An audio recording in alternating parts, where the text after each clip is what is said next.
L'été pourrait être perturbé à la Société des traversiers du Québec. Il y a des employés qui ont adopté un mandat de grève général et illimité à exercer au moment opportun. Pour être précis, ce sont des officiers mécaniciens et de navigation de la STQ qui ont voté à 91 % pour ce mandat de grève. En parallèle, le syndicat des métallos qui les représente a déposé une plainte pour négociation de mauvaise foi à l'endroit de la STQ. Selon le syndicat, ce qui achoppe, ce sont les salaires et le recours à la sous-traitance. Je vous rappelle que les officiers avaient déjà débrayé en mars dernier pendant 3 jours. Ça avait touché la traverse Matane-Côte-Nord et dans une moins grande mesure celle de Baie-Sainte-Catherine-Tadoussac où les services essentiels avaient été maintenus.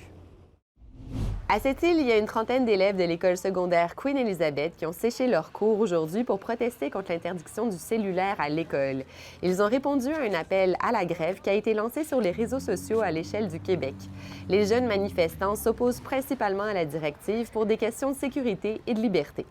De son côté, le gouvernement défend sa décision en expliquant qu'elle contribuera à la lutte contre l'intimidation.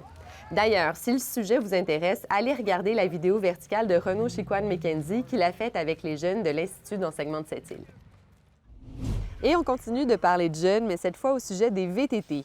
L'Association des clubs quad de la Côte-Nord souhaite que l'âge minimum de conduite d'un véhicule hors route soit de 12 ans. L'organisation préfère encadrer plutôt qu'interdire l'utilisation que les jeunes font des VTT.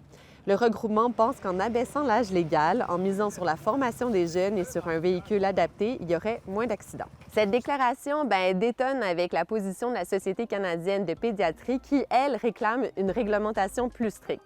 Il faut rappeler qu'au Québec, l'âge minimum de conduite est entre 16 et 18 ans selon le véhicule choisi.